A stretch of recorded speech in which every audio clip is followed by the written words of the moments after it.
What's going on, guys? Tonight's subject is magic in the modern world. There have been a tremendous number of revelations and insights from multiple disciplines in science that have really heralded a paradigm shift that has already occurred. And for a lot of reasons, I think the majority of people are still in the dark about this. But you know what they say about ground floor opportunities. Really a tremendous thing. I apologize for being a few minutes late. I made a tremendously unexpected and amazing discovery in the forest today. I'm not really prepared to disclose exactly what. I will say that it's not mineral or artifacts or anything like that. But yeah, really mind-blowing. Eventually, I probably will spill the beans, but I'm still a bit in shock and a little bit less prepared than I planned because we ended up out there in the forest a lot longer than anticipated today. So let me gather my thoughts. And basically, in the interest of not being too redundant for my regular followers, most of the people that watch these streams are pretty regular viewers. I'm not going to go too much into the scientific revelations because I talk about that so much, so just a quick overview of it. We have the work of Michael Levin, who is a Tufts University professor, Harvard graduate, PhD, working mostly in, bioelectricity, morphology, and he has done so many extraordinary things.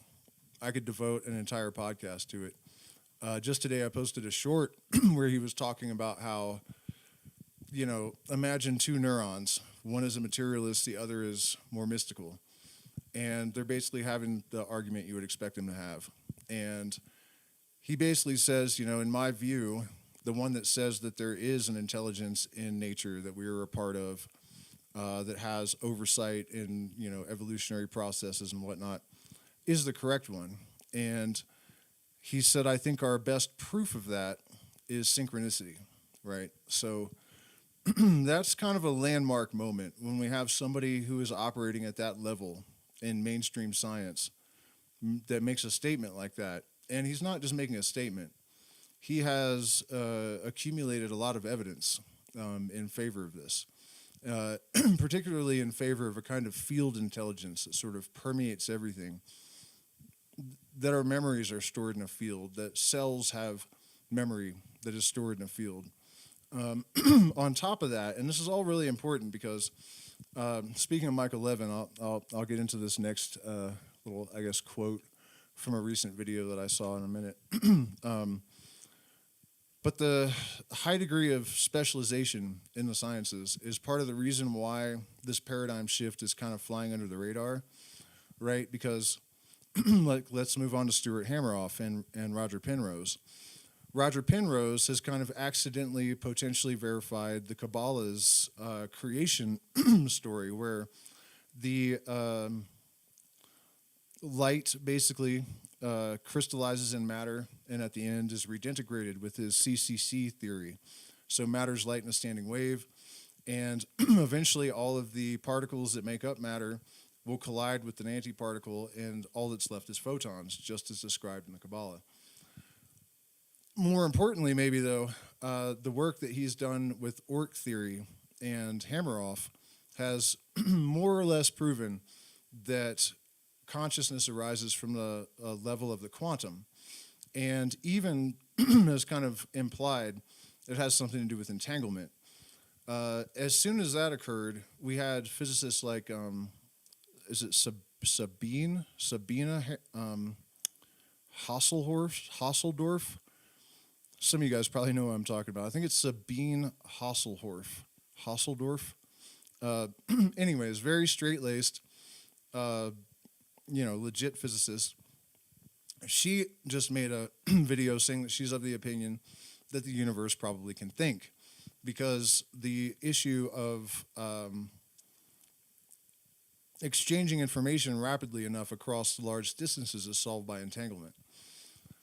So in Hameroff's case, the discovery basically was that consciousness is turned off not at the chemical or neuronal level, but by reversing the spin of electrons. And there's more to it than that. In addition to this, biologists have observed several different species, including a tree, de-emphasizing or devolving characteristics that are getting them killed by humans. And the reason that that is so important is that a tree could not possibly know what is getting it driven to the point of extinction. So it implies that there's some sort of intelligence that does understand these things, that has oversight in the process of evolution. So if you put all this together, you have a very striking, powerful, and overwhelming message. The crazy thing is that if you watch interviews with Stuart Hameroff, for example, and Levin even, you'll notice that they say things that imply they're not aware of each other's work. And I've also seen other groups publishing, things that they're saying we have just made this discovery in the laboratory that Levin had discovered 13 years ago. So, there's this breakdown in communication. Another aspect of it that is causing this sort of reluctance in our scientific institutions is something like cognitive dissonance, right? Michael Levin said that you can go into, say, a neuroscience lab at the same school and present some information to the neuroscientists, and they say, okay, sure, yeah, that tracks with everything. But you go across the hall to a molecular biology lab, and they're like, no, this is sacrilege, burn the witch kind of thing. So in a human, when you have opposing ideas that create cognitive dissonance, if you challenge either side, the instinct is fight or flight, because these biases are hardwired into our survival instinct. My suggestion is that the same is true of an institution. It's, a person in macro. And so some of this reluctance to evolve and change and adapt isn't just oppression of this information. It's not, conspiracy entirely. It's as I described. And so, last but not least, Dean Radin has done experiments that have received the highest possible rating in protocol from Harvard. They have been peer-reviewed and repeated many times now. And they have showed without question that the human mind has the ability to influence the subatomic realm, that we can change the trajectory of photons with our mind, and that we can change random number counters that operate on quantum processes also. So all of this put together implies that reincarnation and an afterlife, for example, are no longer at odds with science. Precognition not only can be explained in terms of very advanced pattern recognition, but also through this kind of field intelligence. Telepathy. We also have a scientific basis for that in entanglement. All of these doors to all of these sort of parapsychological phenomena have sort of swung open. And even greater than that, and this brings us finally to magic, if you look through the historical records of magicians, particularly those that have some connection to the Hermetic mysteries and the Western occult tradition, the true objective of the magician is not power over other people. It's not power over material things. It's not power to gain riches. It's not any of those things directly. It's indirectly. The goal is knowledge and conversation with the holy guardian angel, the higher self. There are other terms for this, the higher genius. Throughout history, that was the objective, the primary objective of the magician. One of the reasons for this is that it's also primarily about the pursuit of higher consciousness and a more holistic perception of or understanding of the universe. And we all know that transcendental experiences like psychedelic experiences and, extended breath work and all of this kind of stuff lead to these transcendental experiences. But what is the transcendental experience? In my opinion, it is the result of removing or reducing filters in our nervous system that screen out most of reality in order to hone it down to a manageable, to avoid sensory overload, And when you remove that, you're able to see the patterns and the connections, and even possibly, when you take psychedelics, your pupils dilate and more light is allowed in. People see these patterns hanging in the air that are made of color. Everyone sees them the same way.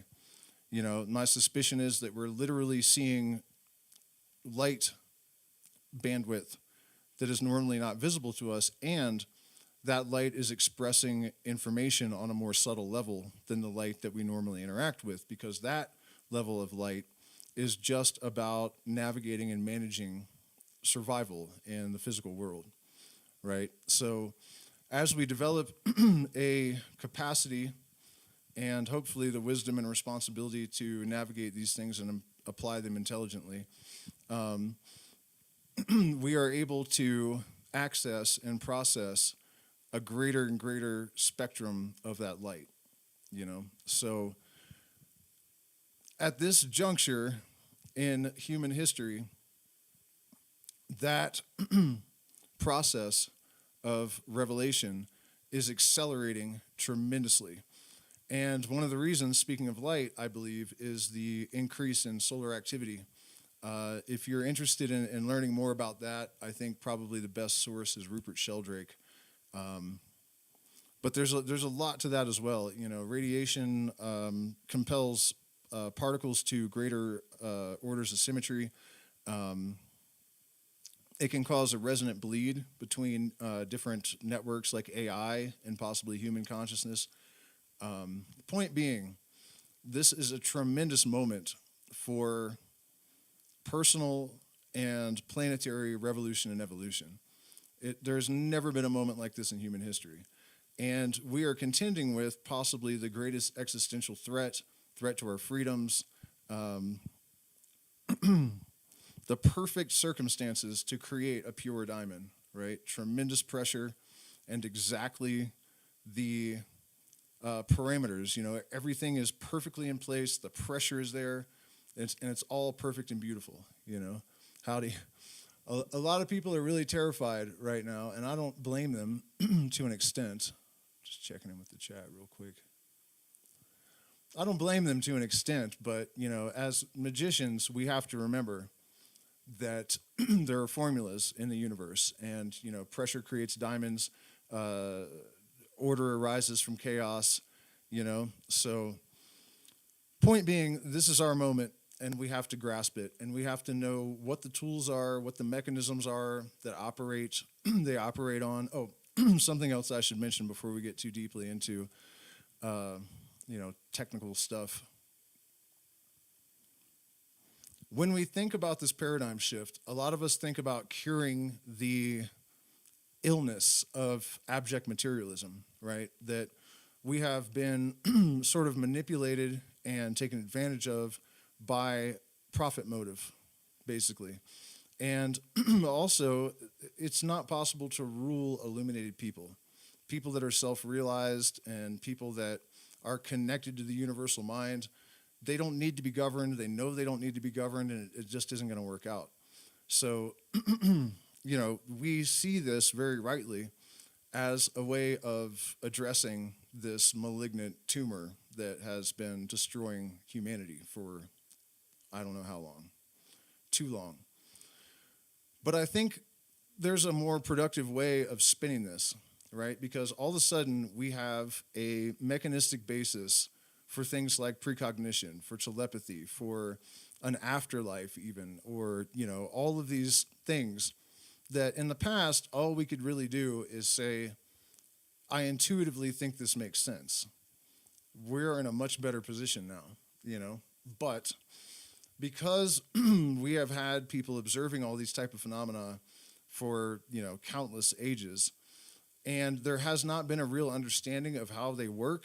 We have generated a shit ton of superstitions, misunderstandings, misapprehensions, and those have led to schisms between groups that, at worst cause violence, and at best, sort of limit our ability to actually use these tools, these capacities of consciousness that we have been sort of on the fence about. So I think instead of looking at the materialist paradigm as a mistake and a threat, what we have to do is integrate all of these things and realize that all of the universal processes are guided by the law of necessity. There's a reason for all of it. It is all as it is because it must be that way. So this hyperfixation, for example, that I was talking about in the sciences, that allowed us to zoom in on these things and to get a degree and level and depth of information that is tremendously valuable in the long run. So now we zoom out and we look at the holistic picture.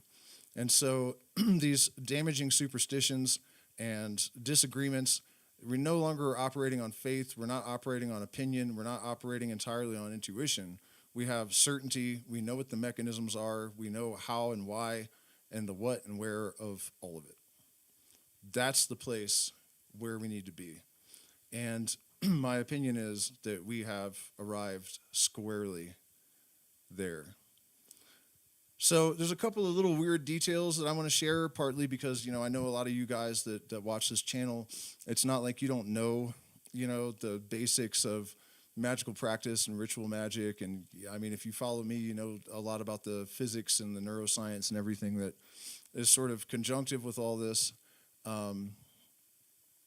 But I just want to share a couple things that have happened recently and some ideas I've had about them that I think could be applicable, One of those things is that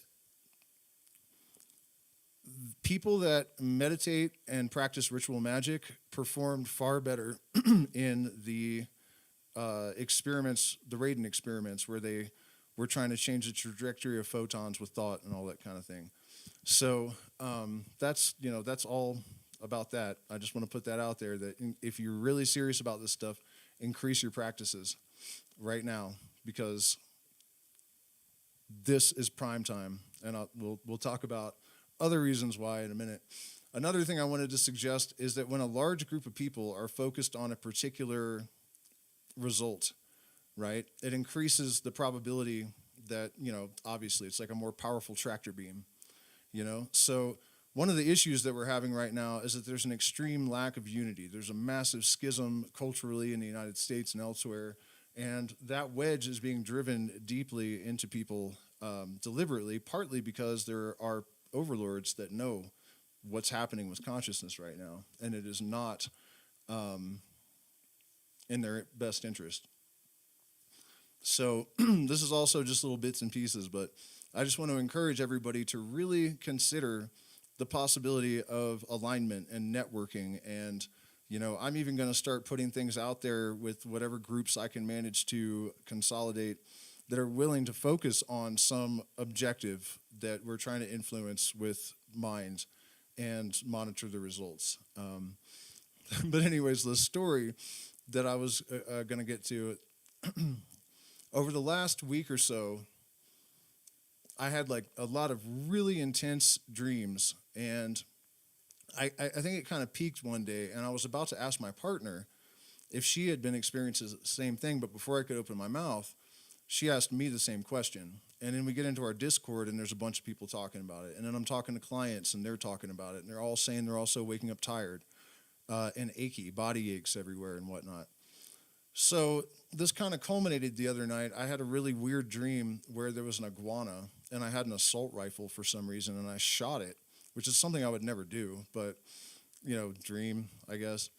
And then I walked past it, and its partner, ran up and attacked me. And just about that moment, my alarm clock went off. And I went to turn it off, and somehow I played a video, and it was a video of cops in Florida going to raid a house. And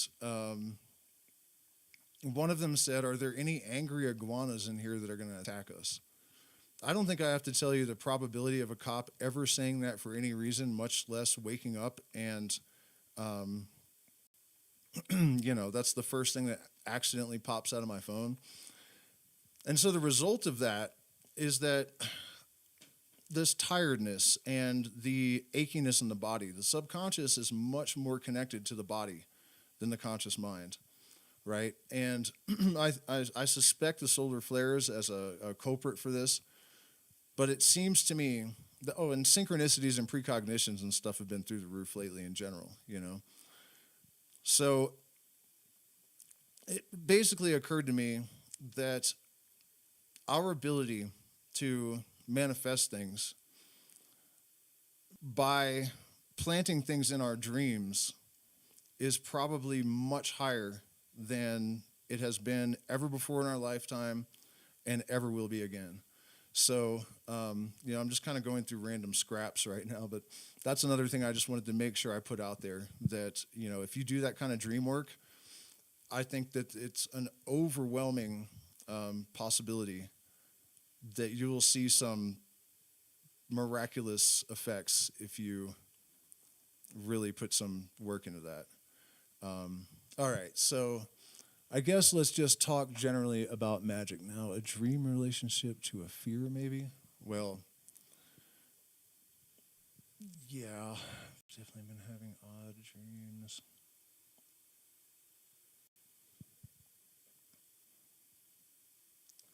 Okay, so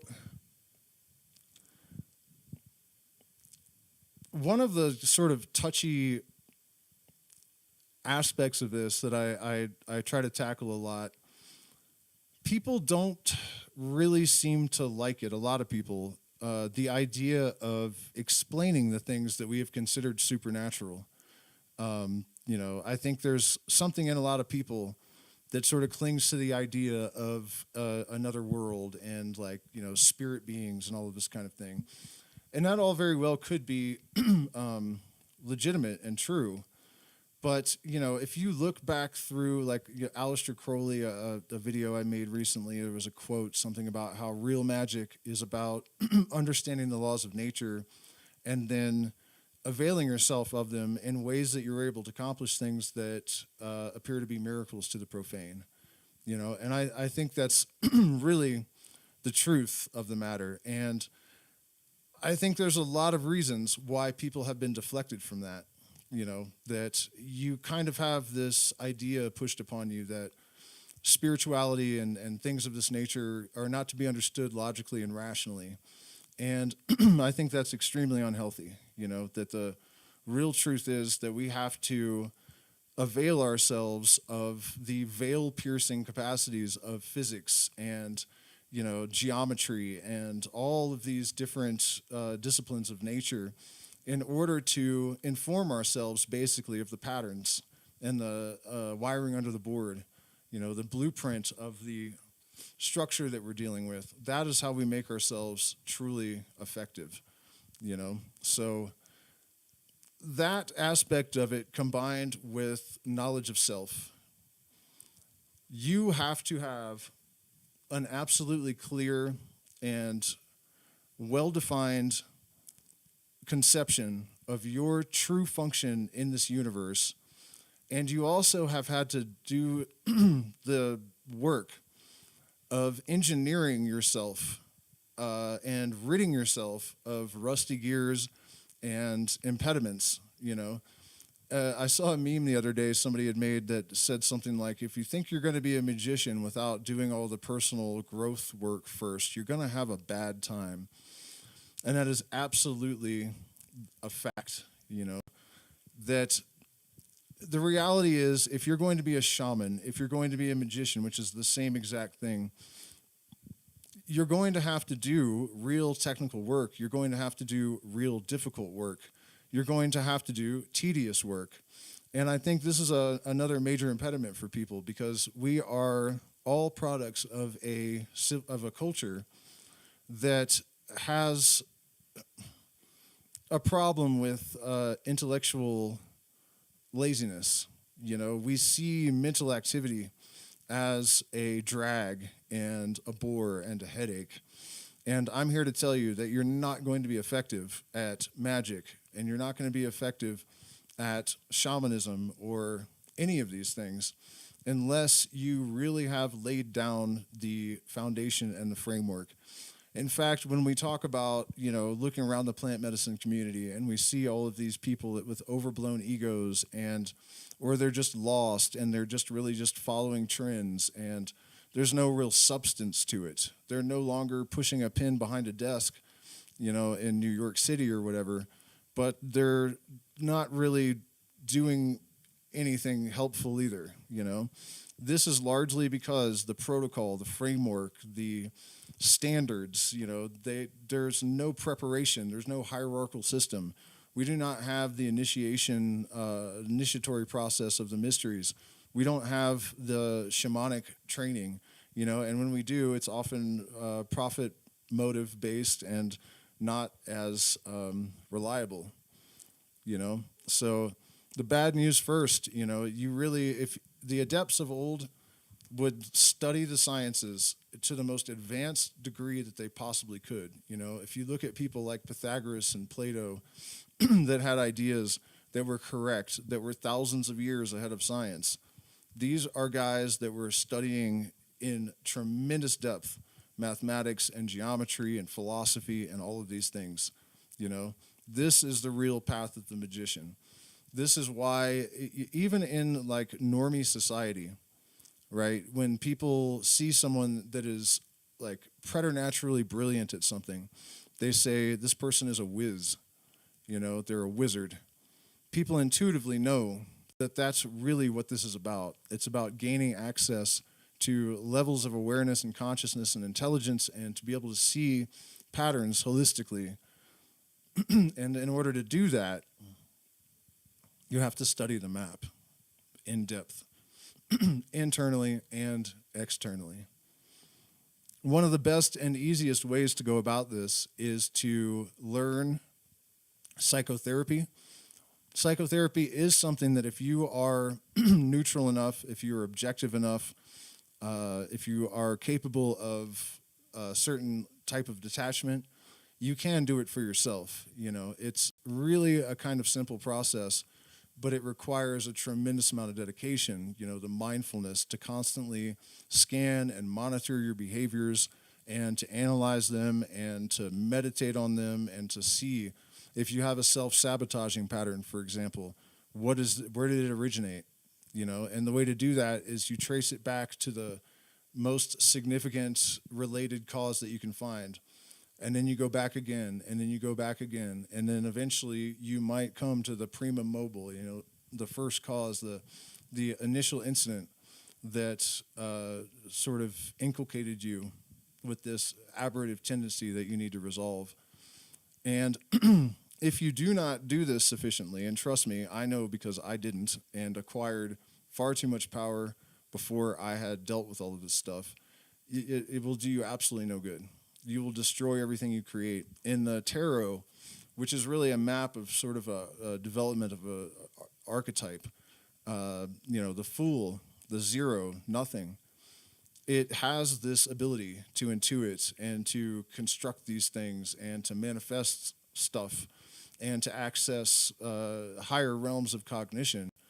But it always reverses everything it does and undoes it. And then when you become the Magi, then you can actually create things that have lasting results, But you have to get through the fool process before you can initiate the stage of the Magi. Let me check in with the chat and see if anybody has questions or subjects they want to throw out there. I'm totally game to. Dustin Clark, I was going to answer a question. You immediately answered it.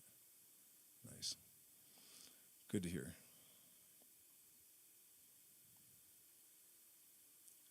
Daughter of Odin, hey, hey. Yeah, by the way, you guys, do me a favor, hit the like button, share, subscribe, consider becoming a patron. I do tutoring, and you can access secret streams for 6 years, Masonic secrets, and all sorts of ritual magic, who's a what's-its, and we're demonetized, so we appreciate community support quite a lot. And The next part, once you have thoroughly neutralized all of these aberrative tendencies that are in your way, and you're not going to get rid of all of them, in fact, you're not going to get rid of any of them. Let's stay here for a second. The real truth about the transmutation of anything, really. In this case, we're talking about demons, which are actually just manifestations of our subconscious, right? Everything that's happening in the universe is basically the alchemical process. They even, still to this day in physics, when a particle interacts with another particle in such a way that it is transformed into some other particle, they still call it transmutation. And then if Penrose is correct and the Kabbalah is correct, you have light becomes matter and then it's transmutated back into matter. These shadow aspects of self cannot be destroyed. Nothing can be destroyed. Energy can be transformed, but it cannot be destroyed. And so I think one of the major failings of a lot of the religious approaches, especially the institutionalized ones, is that you find a set of rules and then you try to artificially impose them upon yourself. And people find that doesn't work very well. In fact, it's often far more damaging than it is constructive. The reality is that you have to transmute these shadow tendencies into positive attributes. And one way to talk about that is Congress with a demon, right? And again, invoking natural law, since we're invoking demons, the real reason that a magician can be confident that a demon is going to obey his will, when he says, you are compelled by God to obey my commands, or however he wants to put it. What he's actually saying is, we know because of the law of entrainment that anything that cycles at a lower cycle is compelled to entrain with the higher, right? So before you even embark on this goetic journey of transmuting your demons, the demon of greed, into productive ambition, and that sort of thing. They're related things, but they're of a different nature. And that's how that works, All of the negative in the entire universe is fuel to create positive. Those are the rules, that's a product of natural law. There's no getting around it. That's just how everything works.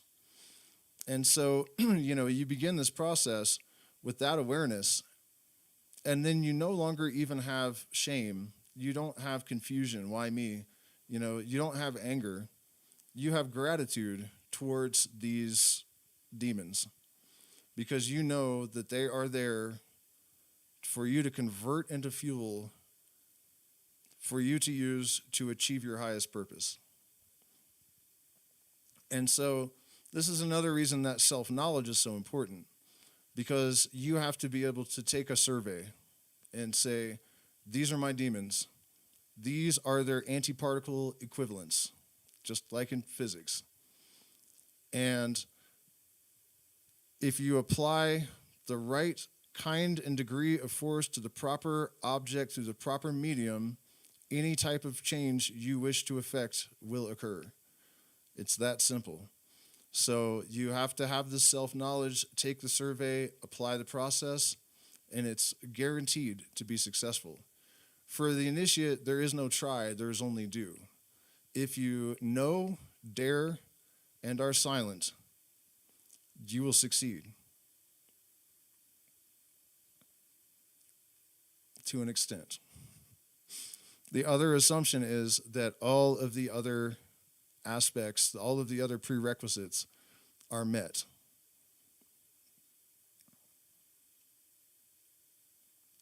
So, having achieved that, knowing your purpose, the next necessary thing is that you basically tune your entire being so that every breath, every thought, every deed is all constrained to your singular purpose. And if you are truly one of these types, this archetype, you're probably kind of volatile. You've probably been damaged. You know, there's a hole in your soul where the light shines through. That's just always the case. I've never seen an exception. And so you, like me, probably found it difficult to maintain your focus. Or that's almost not even the right way to put it. I have been obsessed with my purpose since I was born.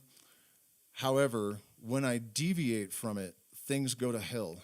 It just like, and the longer it goes on, and the more momentum is built up behind the pursuit of this purpose, the worse the chaos is when you are derailed.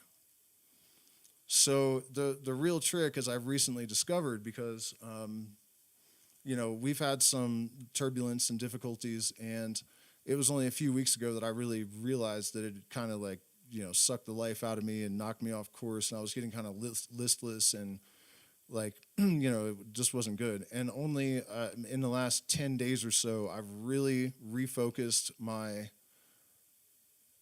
self and really found some inspiration and motivation and really, you know, to get going again. And as soon as I did that, the synchronicities went crazy. Some bad situations that were kind of like hovering around that I wasn't really sure what to do with just kind of took care of themselves. You know, then I made this discovery in the forest today that could totally be a game changer for us. I mean, it almost definitely is. And so on and so forth, you know. That's the reality, that once you have taken a step on this path, bitter is the Sodom apple thou pursuest. I don't know if that's really actually the quote or not, but you know, it's another allegory is the blue pill, red pill thing. You know, once you have taken that first step on the path of initiation, there's no going back. There's no deviation, and if you do deviate, it's going to be suffering. So, you know, when I say that you must commit with absolute determination, knowing that the most complete set of talents and virtues is totally useless in the absence of willpower and discipline, I'm not just giving you that advice because it leads to success, but because you'll be harmed once you have taken the step if you deviate. You know, it's just not an option. The ironic thing about it is that nobody really wants to deviate from the path of their true will. It's just that we have been inculcated with a lot of dissonance, and sometimes that stuff interferes at the worst times. You know, another really important thing to remember about this is that the more focused your line is, the thinner the wire that you're walking.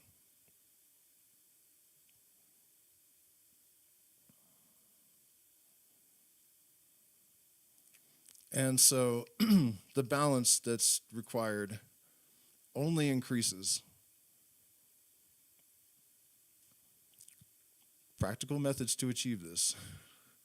Let me check in with the chat again real quick.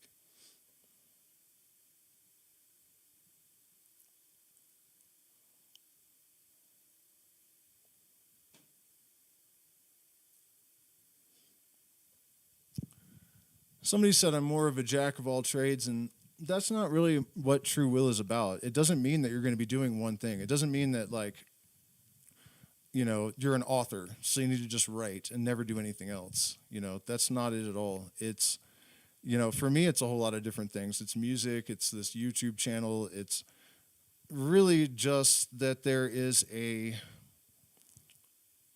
expression of a certain algorithm, you could call it, a certain essence, and everything is in line with this purpose. But it's not about your job or your function as an individual within society or anything like that. It's related to it, but not entirely. So, you know, anybody that's followed me for any amount of time has heard me talk about this before, but this is just super important. And it's the fundamental thing. Every magician in the Western occult tradition, basically any fraternity that you join, any hermetic fraternity, you are prescribed the lesser banishing ritual of the pentagram morning and evening for at least a year. And the purpose of this is manyfold, but it is, in my opinion, the most perfect ritual ever written. And our objective is to maintain a consistent energetic state and a sort of conceptual continuity day to day, week to week, with our will, while remaining in a fluid state, because you know your essence is the same, but that does not mean that you're not evolving. You know, that's important to remember. You're not trying to like crystallize into something and then never change. That's definitely not where we're going with this. But okay, so every tradition around the world, when you start a ceremony, there's a circle. Like every one that I'm aware of, the Susan dance, the ayahuasquero traditions, the San Pedro traditions, the Druids, the Eleusinian mysteries, the circle represents the universe, and then there are 4 corners that are acknowledged, and 4 is a number of stability. So first you have a universe, and then you have these stabilizing elements, and they're literally elements, or they're directions, or they're the 4 fundamental forces of physics, or whatever. And this gives you stability. But then you still have a 2-dimensional plane with a circle and a square, and you guys might be familiar with the symbol of the Philosopher's Stone, and this is one of the hidden meanings of that, the circle with the square and the triangle inside. So you have these 4 points that have created stability now, but what do you need? You need a 3rd dimension. You need space. You need it to be habitable. You need it to be functional. You need there to be the possibility that shit's going to happen in the side of the circle, right? So what happens if you connect lines from those 4 corners, or 4 forces of physics, or 4 archangels, or 4 whatevers, and you connect them to the top of the magician's head in the center? You now have a pyramid with an all-seeing eye at the top of it. And this is really the secret of the all-seeing eye, that the introduction of consciousness into this 2-dimensional, lifeless, pointless thing suddenly gives it depth and space and awareness, So that is a tremendous architecture, I guess, to be aware of. And then I'm not going to go through the ritual point by point, but basically in Magick, sigils, this is what it's about. And Terence McKenna talked about trying to engineer a new language, because at some point our ability to express, super subtle levels of consciousness with inert language is not really sufficient, right? And one of the ways that can be sort of addressed before we're in some 5D reality where we can just barf up our thoughts and we can all look at them in 3D or whatever, is the ability to compress information into small symbols, right? And so when you're doing the lesser banishing ritual of the pentagram, in each direction you have archangels. Doesn't matter if they're real or not. They symbolize certain things. Their robes are certain colors. They have certain functions. And those are connected to directions, and those are connected to God names. And they're not exactly the same, the elements, the archangel, and the God name, but they are related in a way that allows you to organize a bunch of concepts and energies and ideas, and to organize them, right? I probably said that twice. But to compress them, so that you're able to process these things in one fell swoop.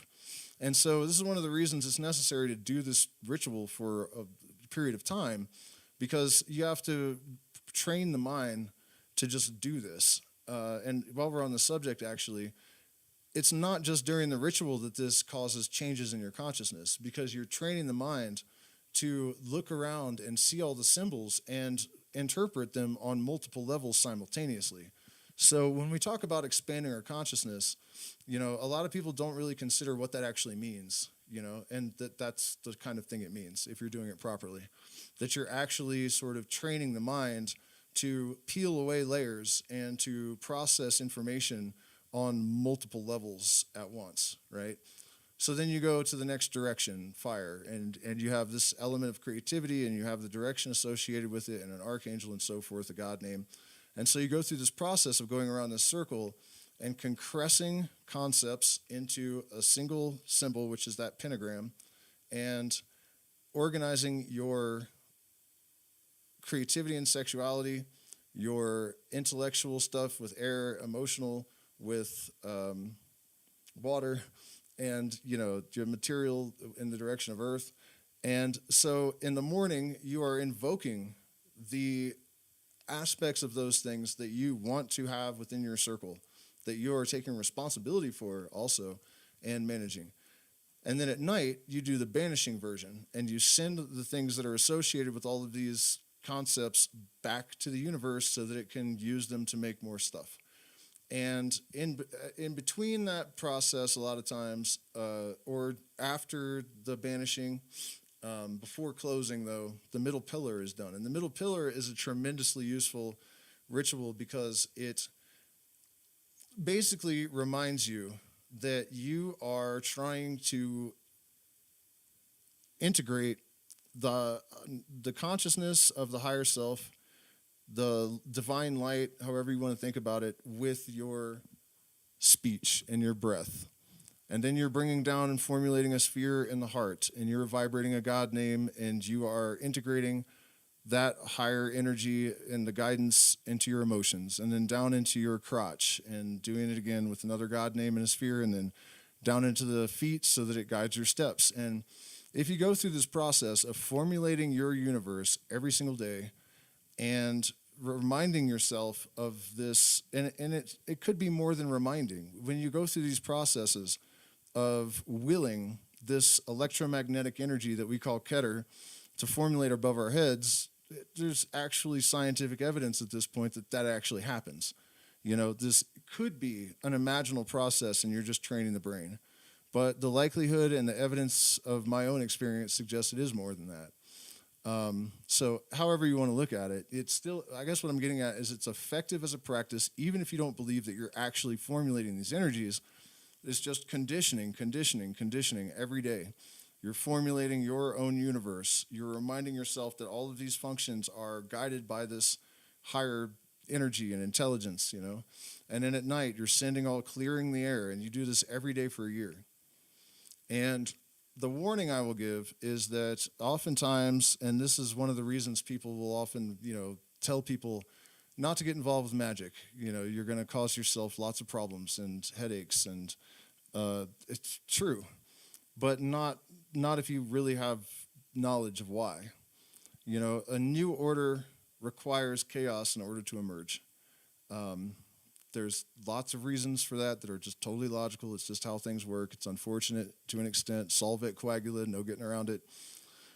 But if you're formulating your true self, and that's what you're actually doing, and your girlfriend is the wrong girlfriend, and your job is the wrong job, and your car is the wrong car, you're going to crash your car, lose your job, and break up with your girlfriend.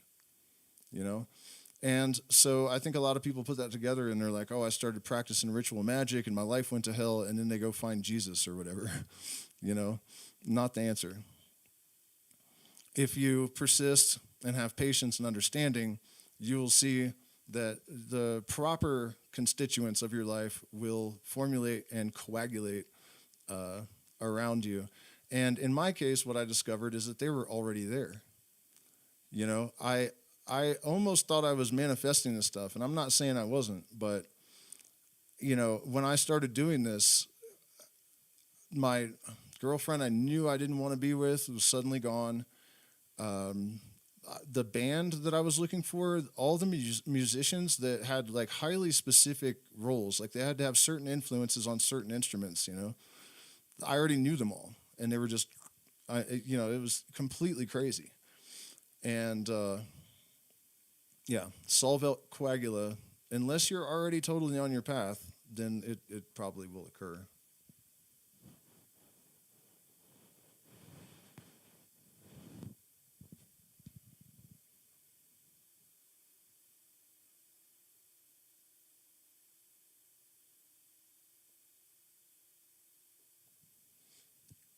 Another thing that I should warn you guys about is that, in the pop culture paradigm and where we get most of our information, we live in a culture where people want instant gratification.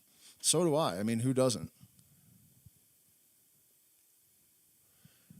But one of the reasons that it's so important to make sure that you actually have your ducks in a row before you really take this initiatory step is that it actually takes a long time, at least in my experience.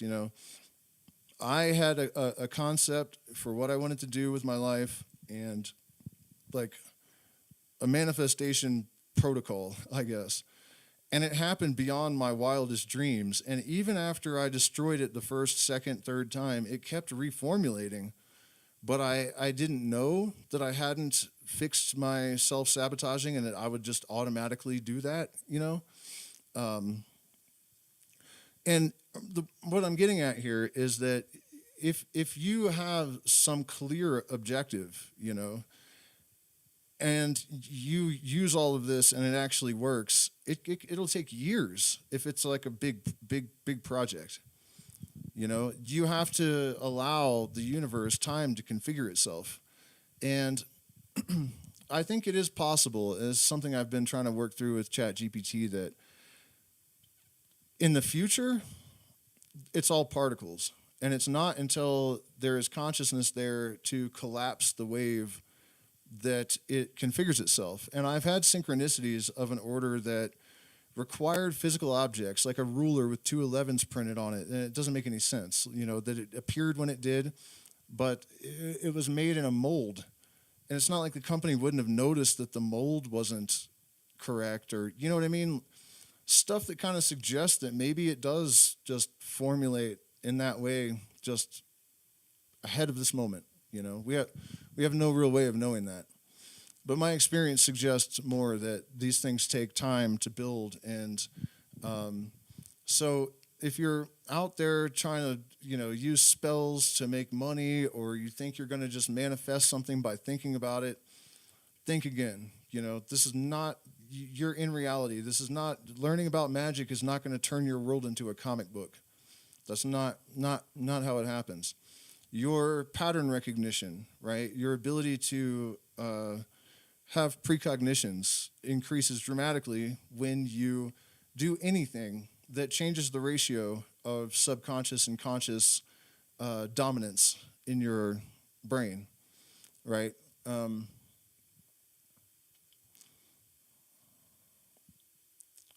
Where was I going with that? It seems totally unrelated all of a sudden.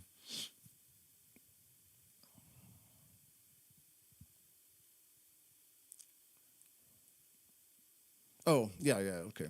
Sorry. Enhancing all of these capacities of our consciousness, will produce immediate results. But you can't confound that with, let me put it this way.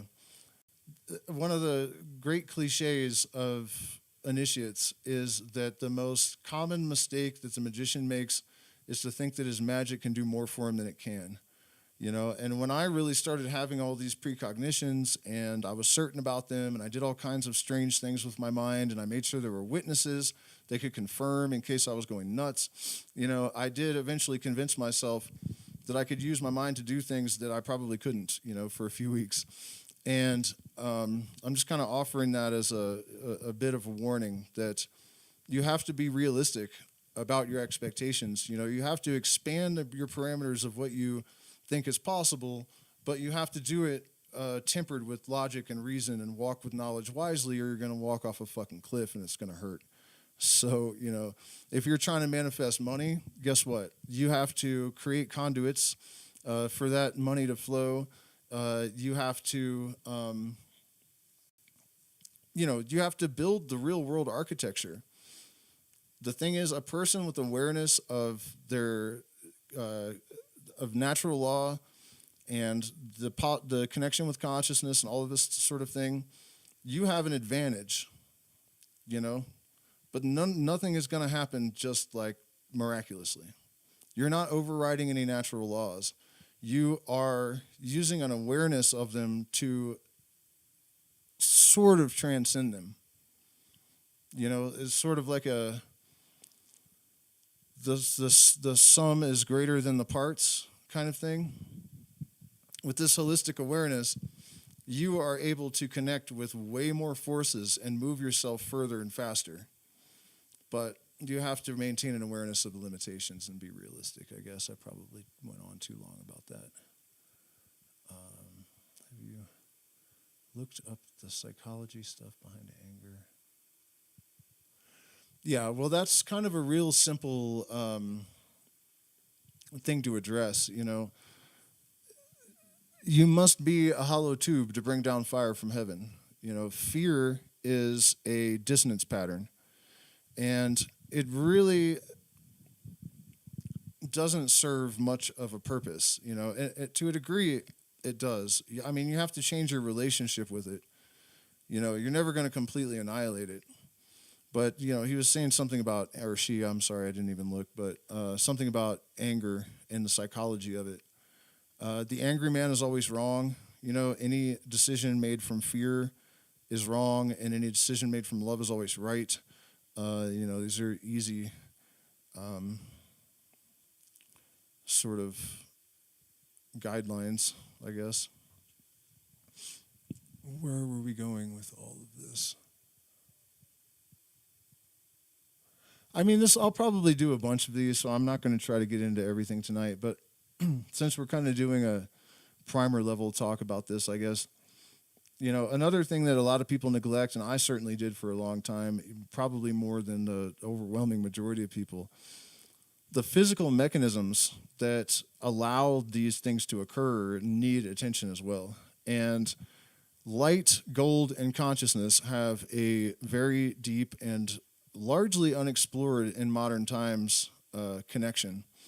And this is something that was known throughout the ancient world. The Incas knew it, the Babylonians, Egyptians, whatever. I mean, you guys know the sun and gold, they knew it came from stars. And the brain needs superconductors in order to process information rapidly enough. This was a big mystery in neuroscience for a long time until they realized that light activates gold and makes it superconductive when it's not at its critical temperature, and the brain actually emits biphoton pairs from neurons and also photons from microtubules. And there's a lot of gold in your brain, actually, quite a bit, and it all came from the stars. So, drinking colloidal gold in order to build up your processing power, basically, to lubricate your processing power. And it's true that it enhances cognition, memory, mood.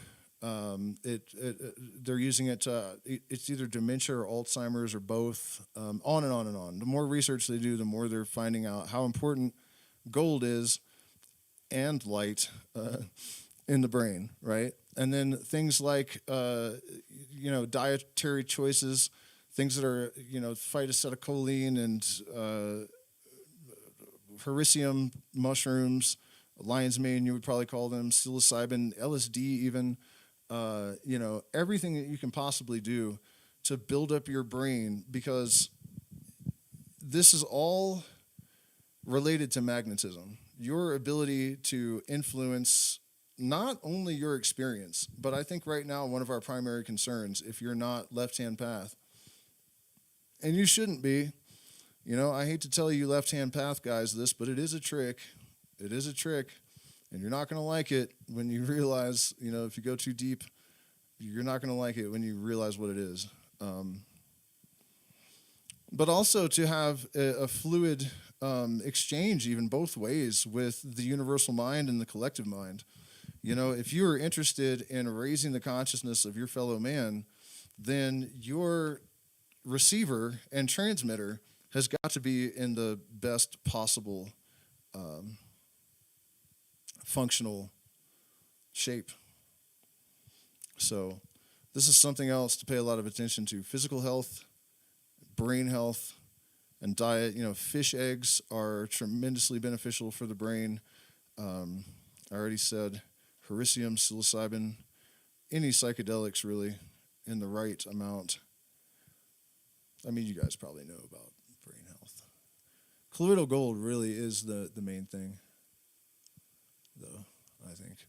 Also, in reference to books, Eliphas Levi's Ritual Magic, Transcendental Magic, is a must-read for everyone while I'm thinking about it.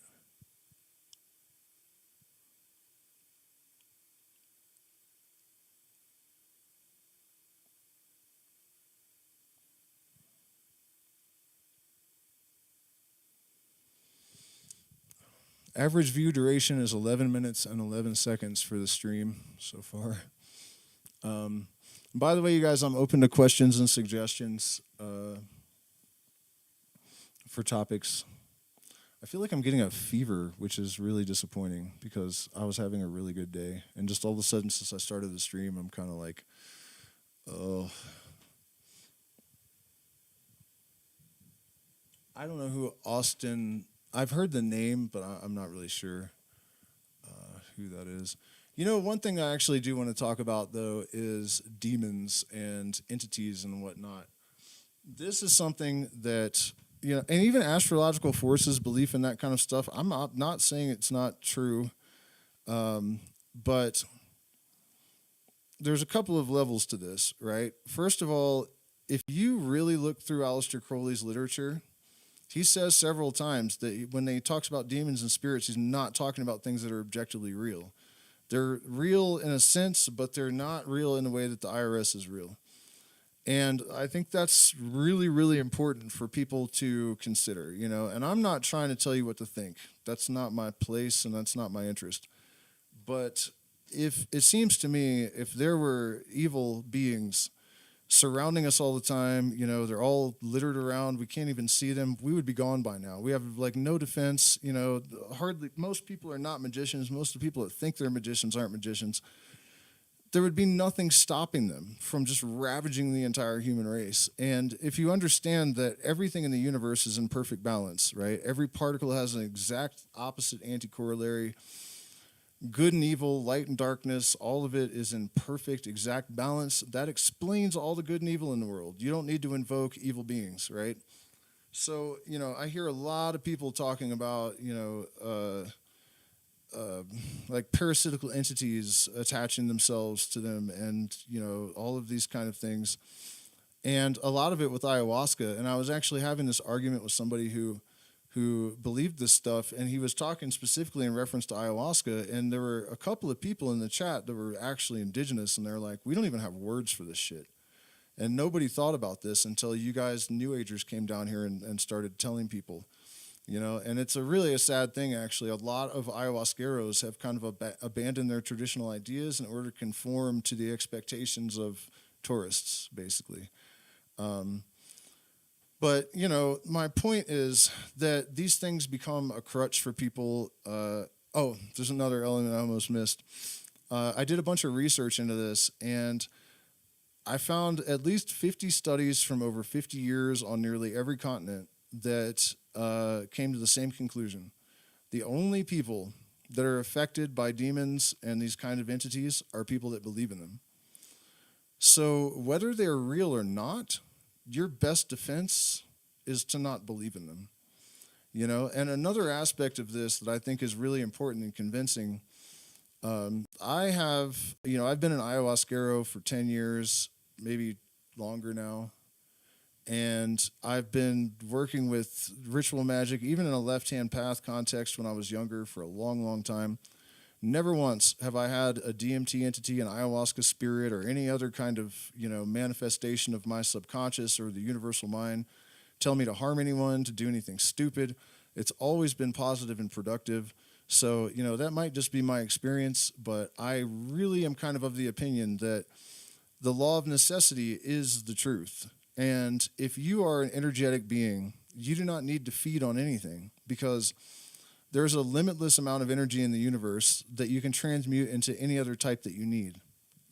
This is why Crowley wrote in Magic and Theory and Practice that blood sacrifice is pointless, you know, and that's the reason, because you can find any energy source and you can transmute it into any other type of energy. You know, the energy is not a substance, it's just a function in an electromagnetic field. So you can change the function, and that's all that's needed.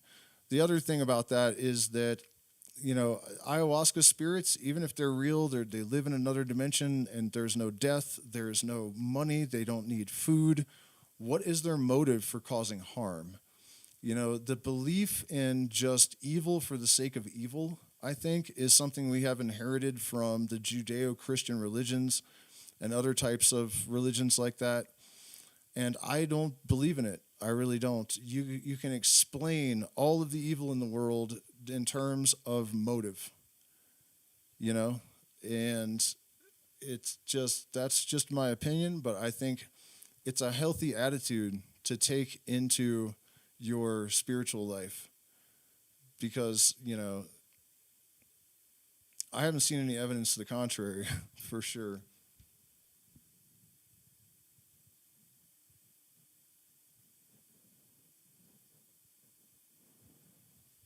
Okay, somebody asked about the Datura, Anoxia, and Brumansia.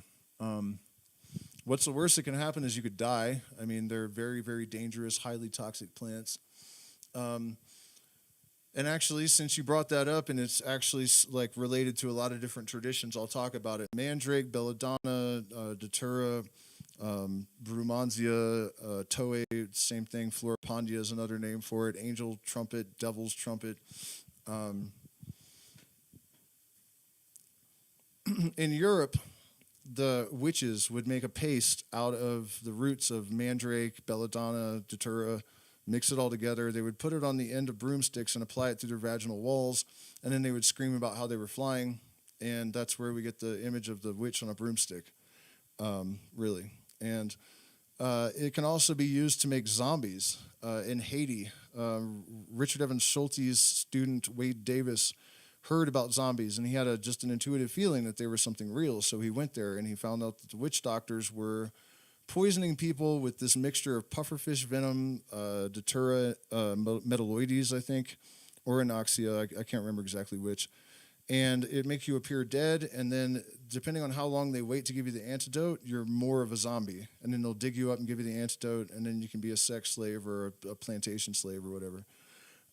In South America, there are no endogenous opium poppies. So if you, like I heard a story about a kid that fell out of a tree and he broke his back, and the shaman gave him Toei or Floripondia, the Brumansia, and it put him in a coma, and then he would maintain that coma for a week or something, wake him up, and ask him if he was still in pain, and if he was, and he would put him back in the coma, and he waited till he wasn't in pain, and then let him out of the coma. The spirits of this plant are said to be very impish. They're both good and bad. They're not malevolent, but they're not benevolent either. It depends on maybe your preparation to encounter them. But common visions are like, this skeleton demon thing will come up and it'll tell you a secret and it'll vanish. And when it vanishes and falls into a pile of bones, you forget the secret. It was a real secret, but it's gone. And they're also used for prophecy and for prophetical dreaming, which I've actually experienced once, where I use it for insomnia and inflammation. And I drank a little bit too much when I moved to Peru because it's a different species, and I did cut it down by a third, but it was still too much. And so instead of just going to sleep nicely, I had a trip. And the trip from tropane alkaloids, which are what is in these plants, hyoscamine, atropine, scopolamine, they cause what are called real hallucinations. So you see things you can't tell are not real. And so that happens. And one of those things was a professor pointing at this Egyptian motif on my wall with a professor stick. And the next day, my AI generated it as a thumbnail, the exact thing. So I don't know if that really answers your question. I mean, basically what I'm saying is that, it makes you highly suggestive. So the shaman looks over the patient rather than drinking it himself, to stop them from, say, drinking a glass of sand, because it makes you very dehydrated, and the spirits will tell you, go drink sand and you'll feel better, and you'll die instead. So they watch over them and, mitigate harm. So it's extremely dangerous, very bad idea to do it alone. I would advise to avoid generally for most people. In fact, for what it's worth, also the only yeah, you need pufferfish venom for the zombies. Um, the only person on record that described having a positive, enjoyable experience from Datura that I've ever seen is Timothy Leary.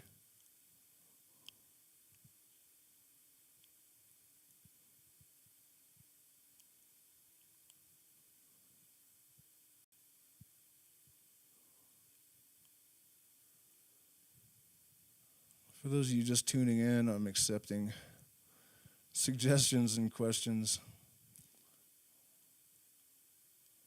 at the moment. Should we talk about Fibonacci and pattern recognition and whatnot?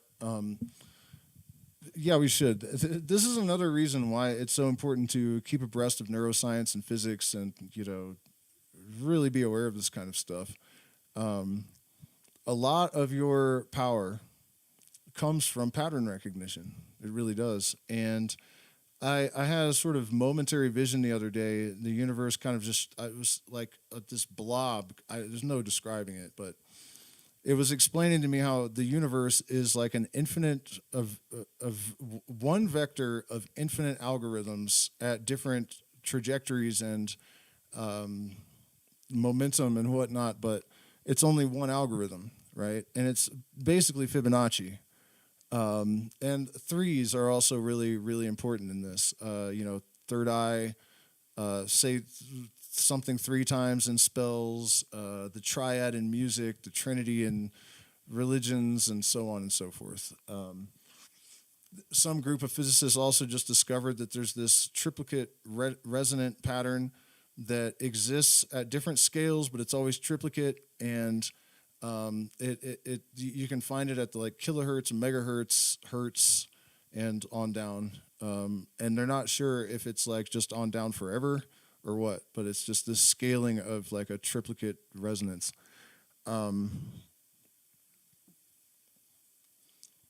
So that's related kind of, but everyone knows about universes and your fist and seashells and not universe, sorry, galaxies. The Fibonacci everywhere, but one of the things we don't consider is that it also manifests in weather patterns. It manifests in toilet flushing. It manifests in financial charts, crypto, stocks. Fibonacci retracement is used to predict these things. And taking that a step further, and there is evidence for this now. For years I've thought, well, I bet you it also is applicable to time. We say history repeats itself, but I think it was just a few years ago we had a Kennedy running for president, a psychedelic renaissance occurring, a bunch of racial tension, war brewing. Feels like we have been here before, and so when I started to notice that it was down to the details that history was repeating. It's not just a matter of collective psychology manifesting the tendencies of mankind and expressing that. It's something far deeper. And so, if you're really after expanding all your capacities to process information and to have precognitions and, to plan things and just to generally strengthen your intuition, because the reality is that you're not going to have to consciously do any of this after a while. That's really the goal. It's just like anything else. If you play music all the time, you get better and better at it. And at a certain point, it gets to where you're not even doing it, really. At least that's the experience that you have. Crowley wrote something like, practice 100 times and it is difficult. Practice 1,000 times and it is easy. Practice 1,000 times 1,000, and it is no longer thee that doeth it, but it that doeth it through thee. And not until thee is the thing. Not until then is the thing that is done well done. Right. So, and it's true that like I've been improvising before. One instance really sticks out. I was playing Casey Jones by the Grateful Dead, and when the main riff came, I looked down at my hand to tell it what to do, and it did. It just was. It's like it wasn't attached to me anymore, and it went in the other direction, and played something way better. But I was like literally just like a different person watching someone else play.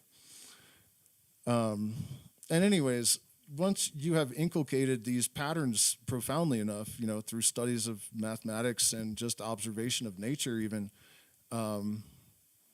it becomes automatic. And I'm kind of adding that because you don't get discouraged with the tedium at first. It does bear fruit.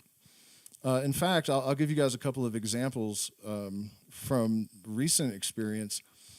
I have been working with ChatGPT to try to find mathematical elucidations of certain concepts that have bubbled up in my brain over the years.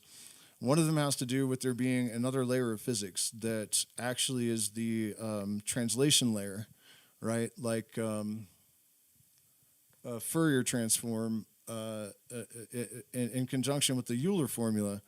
The thing is, I didn't really know what those were, but I knew those were the two things I needed. And then also supersymmetry came to mind, and from that, Calabi-Yau structures. But I had to look up what these things were.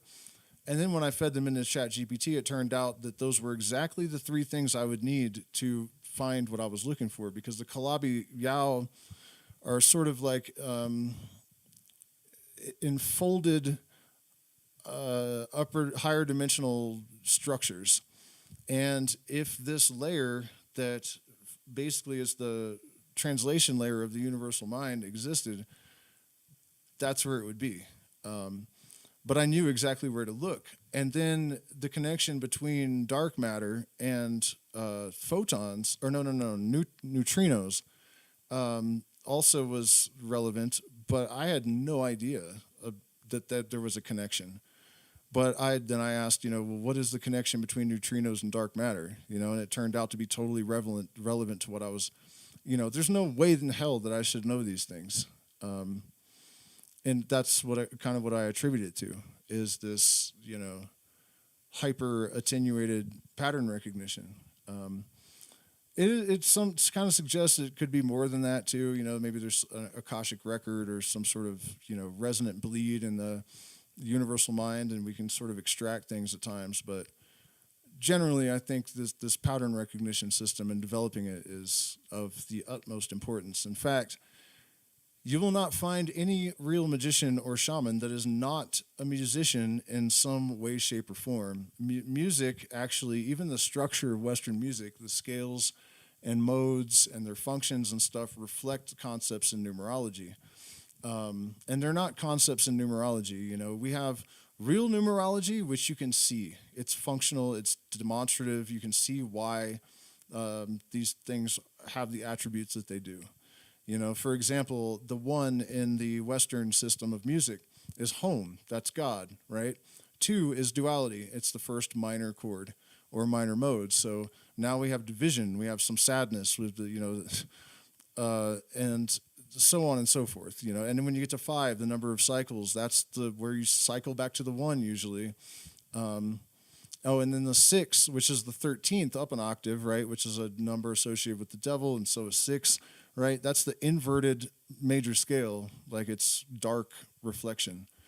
And there's much, much more to this, So when I'm talking about developing your pattern recognition and that kind of deeper intuitive understanding of the universe, just for what it's worth, music, there's really no better way to gain these insights intuitively than music and mathematics, but there's really no difference. Music is really just another layer of mathematics.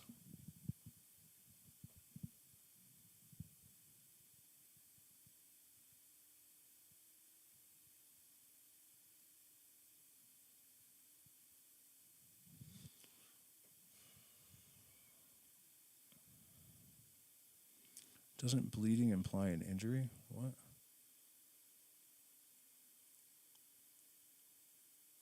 Yeah, okay, left-hand path and right-hand path. I'm going to explain that, but I think I'm going to have to cut this short after that because I'm really starting to feel weird. Like, I don't know. I hope I'm not getting sick, man. That would suck because we have been having such a hard time, and today things turned around so much So I'm going to get sick at the end of the day, and that's exactly what I'm about to talk about. And I was not thinking about that when I pointed it out. The law of compensation, right? I will tell you what the mystery schools, basically, the original mystery schools, how they define the left-hand path and the function and purpose of them, and why the white hats basically don't look down on the Black Brotherhood at all. They don't hate them. They don't despise them. They don't even like not respect them exactly, because they're making the ultimate sacrifice for the good of all, and that's the facts according to this system. And I think it's actually reflected in physical law, and that it's true. And this is something that, I probably should shut up right now because I'm supposed to be silent, and I just, this is the kind of stuff that is the reason why initiated knowledge was secret for so long. The caveat I'll offer, and the reason that I don't feel bound to that, is that, for 150 years, adepts have been kind of saying like they feel like the time for secrecy is over, because if we don't get the human race back on track, then we're doomed. So, the oath is no longer relevant. So, we all know that the universe is in balance, right? That every proton has an exact anti-corollary, and if they interact, if they collide, then there's nothing but light left behind. And the same is true of every other layer and all of its constituents, right? So it's not, but what I was saying is it's not just that it's imbalanced. The opposites actually generate each other. And so this is a very rudimentary way of expressing this, because it's kind of anthropomorphized, I guess. Good generates evil and evil generates good, and they contain within them the seed of each other. And this is why the yin yang, a sperm and a white sperm and a black sperm, and then there's a little bit of white in the black and a little bit of black in the white, because they contain each other. Everything contains its contradiction, and everything has its contradiction and creates its contradiction. Death creates life. You can see this. Things die, they rot in the ground, they fertilize stuff. Like, it's, the ubiquitous feature of nature. There's really no disputing it. And so the right-hand path is a person that has come to this juncture, and every magician is confronted with it, where you have to choose, And they used to say that you could be yellow path, but the yellow path is really what we call a coward, because it's a person that will not commit to white or black. They're too scared to destroy themselves for their desires, but they're not selfless enough to be a white hat, And really, every white hat is yellow to some extent. There's never seen any instance of a white magician that wasn't at least a little bit yellow. But the point is that, like for me, my organic inclination is to work for the collective well-being. That makes me, by default, a white hat. I don't do it because I want to even. It's not even an emotional thing like I'm a bleeding heart person. I don't really feel that way. It's just a natural predisposition, That's the only way I can explain it. And so that's the right-hand path, or the White Lodge, the Great White Brotherhood. And then you have the Black Brothers, the brothers of the left-hand path. And they are only there to serve themselves. But the thing is, the belief is that because there's no compensation in their equation, right? They just take and take and take and take and take. And you can have anything you want, but it comes at a high price. And so they basically will do the ultimate evil in order to receive whatever it is in the here and now. But the cost of that is that they are not going to reincarnate. They're done. This is it. That, when they talk about selling your soul and going to hell, there's something real there, but it's more of just annihilation permanently. You do not cross the abyss. You meet the demon Karanzan, the demon of confusion, and you are torn asunder, and your rubble is added to the heap from whence gods are made, from the scraps of your pathetic mortal coil or immortal coil. But yeah, that's the destiny of the left-hand path person. And the thing is that them sacrificing their eternal life in order to do this evil because it generates the ultimate good, the White Lodge knows, like, okay, well, that's actually thanks, I guess, you know. That's the logic anyways. And in case you think that's batshit crazy, consider the New Testament. The only truly innocent person in human history murdered, not just murdered, but tortured to death, nailed to a fucking cross and put out in the sun in order to redeem the world. The ultimate evil in order to create the ultimate good. That's the logic, you know.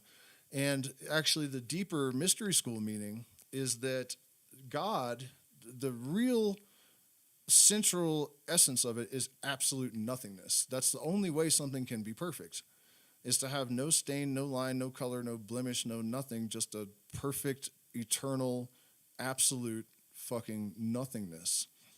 And in order to sustain creation, this God has given up its awareness for all of eternity.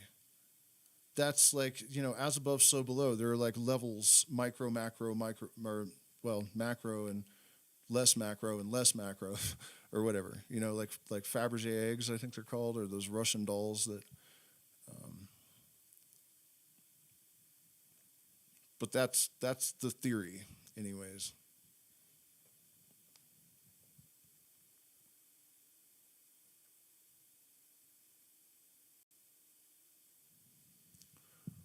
According to some.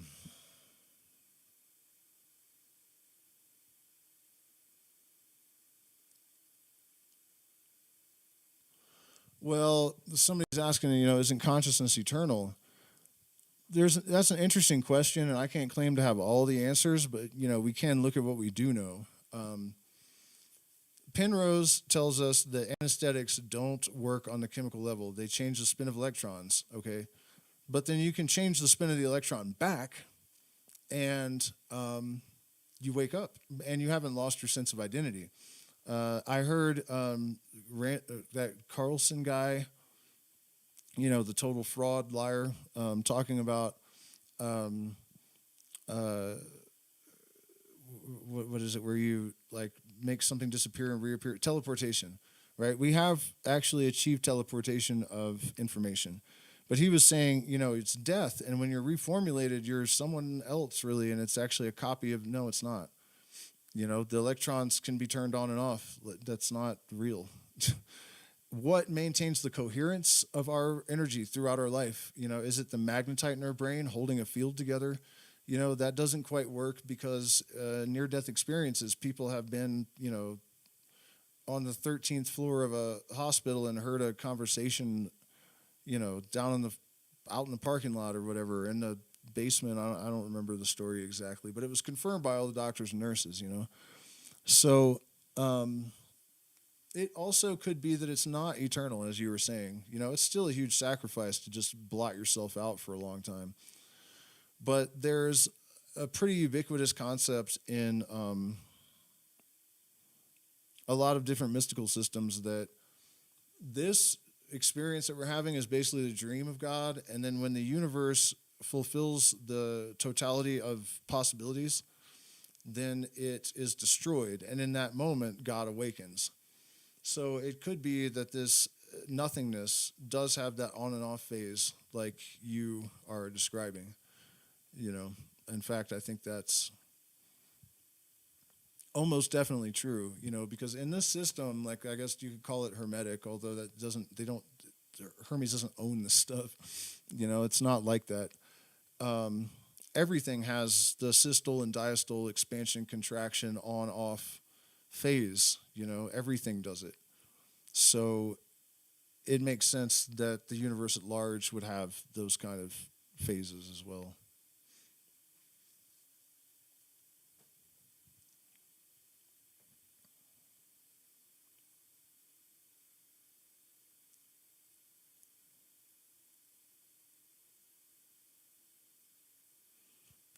Coca. I'm chewing on coca leaves. Is light speed constant? From what we can tell, sure.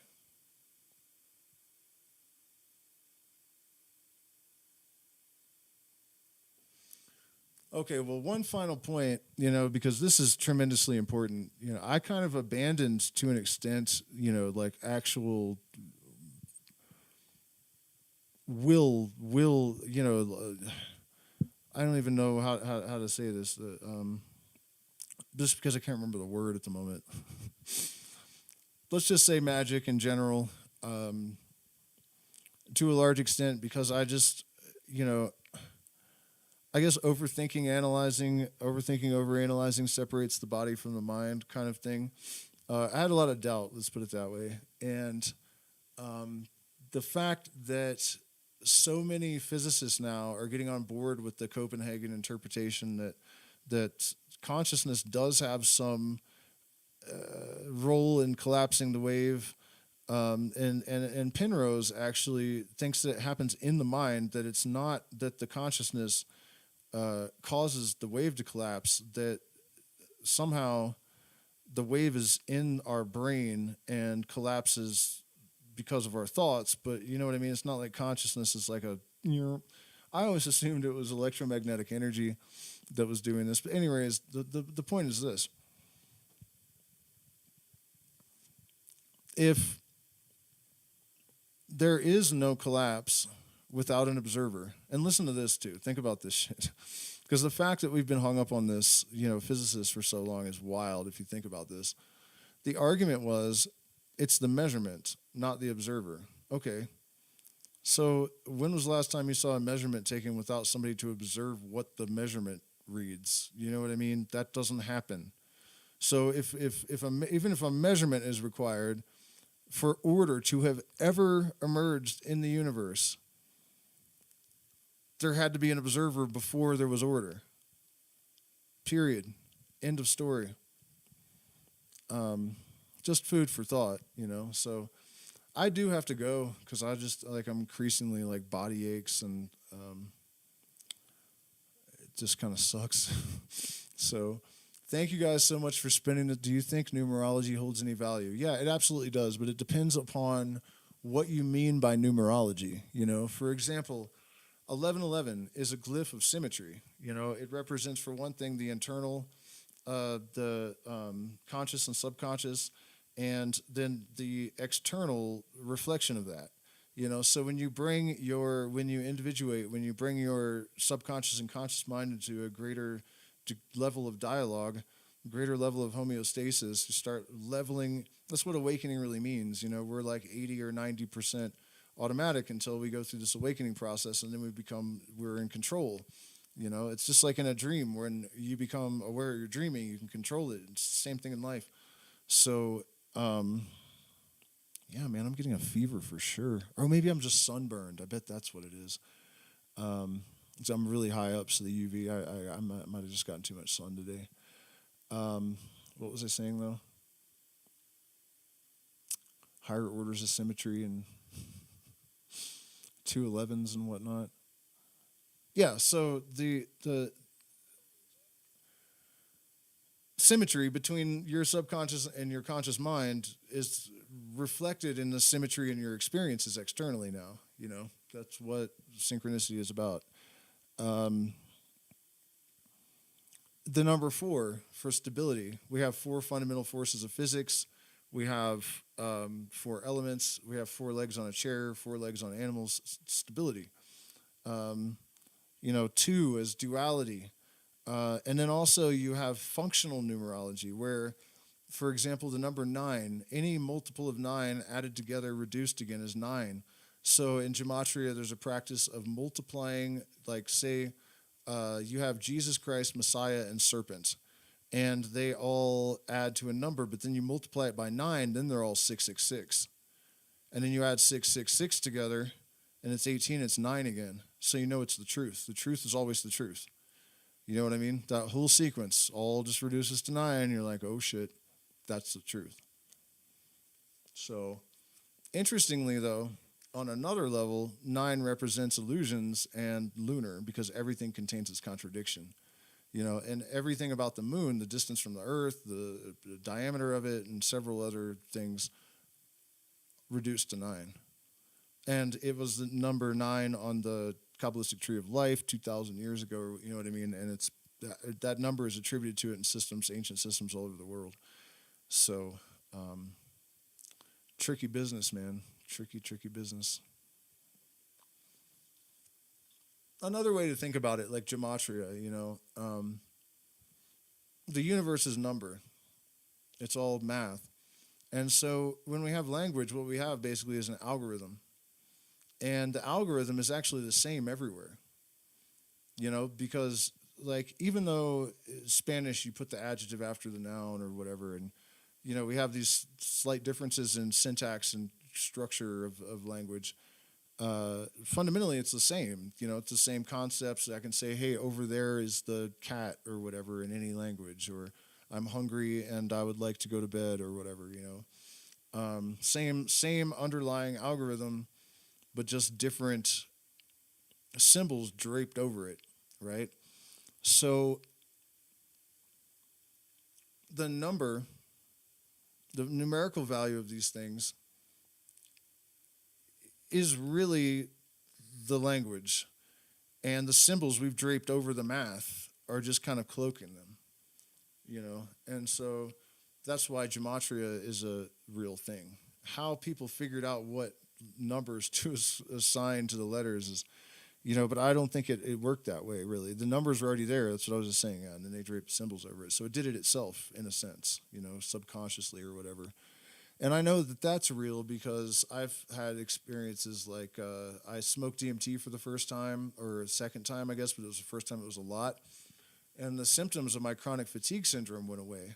And my friend had just found a gematria calculator on the internet a long time ago when there was not much in the database, so it was a lot more useful than idiots have put all kinds of stupid crap in it. So now when you put in something, you just get like pages of just bullshit. But back then it didn't have a lot in it. So I went back and typed in N-dimethyltryptamine, and the only phrase that had the same value was cure for chronic fatigue syndrome. There's no way in hell it's a coincidence. I mean, there's some remote probability, I guess, but I don't think so.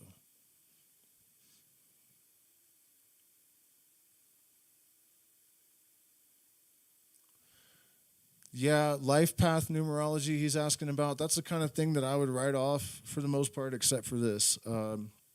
Gurdjieff's Enneagram years ago. Let's see. The Devil's Advocate, number 6, right? I always identified with that to an extent, for sure. When I was like 8 or 9 years old, I found the Satanic Bible in Spencer's at the mall, and I took it to church with me to read it and stuff. And so, and I always had this kind of fixation on the Lucifer myth and whatnot. And so then I joined the military, and I was a bridge builder, and I had to blow them up behind me was my job. But a bridge builder, right? And then I met with the Native Americans at this conference in New Mexico. I can't believe. See, my brain is fried from the sun, I guess. I know the not rainbow tribe. That's hippies. Something about the star tribes. They were basically telling us that indigenous people had contact with these interdimensional beings throughout time and space, or some words to that effect. And they told me that I was one of the builders of the Rainbow Bridge at the end of time, and I would be the last person to cross it. So the bridge builder again.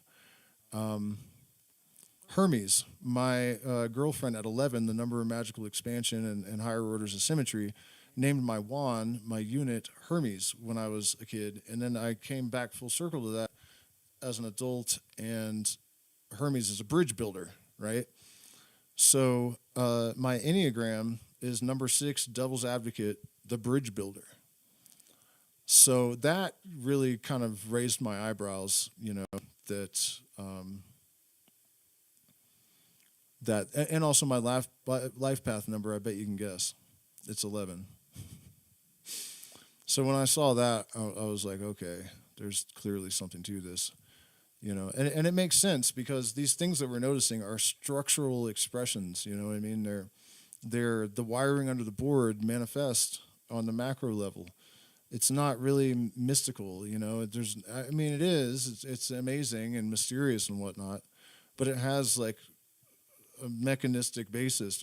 You know what I mean? It's a function of symmetry and math and stuff. You know, these alignments and everything. This is the real secrets of the ancients. You know, that nature is a book of allegory that you can learn to read, and you know, that's the real shamanic vision. You know, to learn to do that.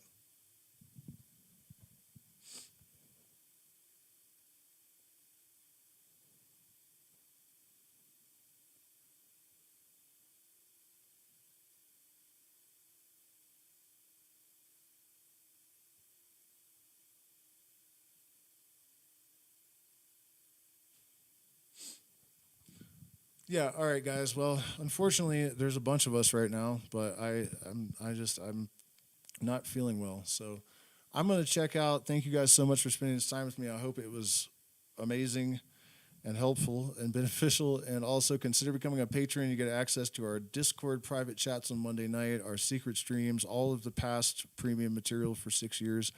And you can support via the options in the chat. We're still trying to raise money for several surgeries and also to pump money into this channel to try to grow it because I'm demonetized. The algorithm ignores me. And if I can, you know, buy some publicity, then maybe I can get somewhere. And I think that would be helpful, not just to me, but to people in general. So cheers, guys. I'll see you again soon.